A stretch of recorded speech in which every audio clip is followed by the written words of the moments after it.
कोई आगरा का भगीरथ कहता है, कोई युवाओं का हृदय सम्राट। हमारे साथ योगेंद्र उपाध्याय हैं। योगी कैबिनेट में उन्होंने शपथ ली है। योगेंद्र जी, एक तो बधाई आपको, शपथ आपकी हुई। ब्रज क्षेत्र से एक बड़ा चेहरा, लगातार आपके नाम की चर्चा हम लोग सुनते रहते थे लखनऊ में। ये जो भगीरथ नाम आपके साथ जुड़ गया, ये कैसे जुड़ गया? ऐसा है, आगरा में पानी की समस्या थी और पानी की समस्या एक ऐसी समस्या होती है जिससे खाकपति से खरबपति तक परेशान रहता है। उस समस्या निदान के लिए एक संकल्प लिया और एक ठंडे बस्ते में पड़ा हुआ गंगा जल प्रोजेक्ट था जो आगरा के लिए सैंक्शन था लेकिन ठंडे बस्ते में पड़ जा चुका था। उसको पुनर्जीवित कराया और गंगा जल आगरा में लेकर आए।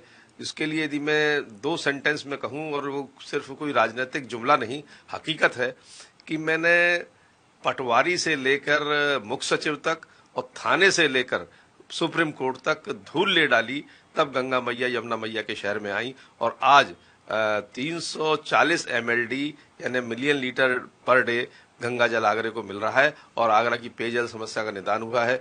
9 जनवरी 2019 आगरा वासियों के इतिहास की वो तारीख बन गया जब मेरे नेता मोदी जी ने बटन दबाया और यमुना मैया के शहर में गंगा मैया आई। तो आगरा की जनता प्यार से मुझे आगरा का भागीरथ कहती है। ये भी अपने आप में दिलचस्प है कि वो शहर जहाँ यमुना बहती है और यमुना का भी जल वहाँ पर काफी प्रदूषित हो चुका है और वहाँ गंगा ले आए। भाई साहब, सबसे बड़ी चीज क्या है? एक सवाल बार बार मन में आता है और इसीलिए सियासत में आप हैं तो पूछ भी लेता हूँ।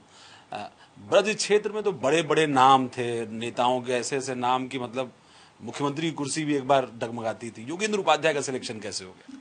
ये मैं इस विचारधारा से, जो भारतीय जनता पार्टी की मूल विचारधारा राष्ट्रीय स्वयंसेवक संघ है, उससे बचपन से ही जुड़ा हुआ हूं और वहां से बहुत कुछ सीखा। और ये सीखा कि कार्यकर्ता भाव से काम करते रहिए। संगठन और नेतृत्व अपने हमेशा ध्यान देता है, तो नेतृत्व और संगठन ने मुझ पर विश्वास व्यक्त किया। 3 बार लगातार एक ही क्षेत्र से टिकट दी और अब मुझे एक अवसर दिया है कैबिनेट मंत्री के रूप में। तो ये मैं अपने नेतृत्व का आपके माध्यम से आभार व्यक्त करना चाहता हूँ। ये उन्हीं की कृपा है और निष्ठाओं का फल है। अच्छा, प्रथम चरण में मतदान था, समय बहुत कम था। ये भी कहा जा रहा था कि वो जाट वोटों की गोलबंदी, दलित वोटों की नाराजगी, ये सब बीजेपी को उड़ा देगी पहले दूसरे फेज में।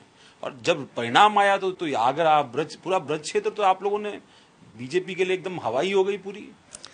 देखिए, जो लोग जमीनी हकीकत से वाकिफ नहीं होते हैं और जमीनी हकीकत से जुड़ते नहीं हैं, वह सिर्फ आंकड़ों की राजनीति करते हैं और आंकड़ों की राजनीति के हिसाब से बीजेपी को वहां ध्वस्त होते हुए देख रहे थे।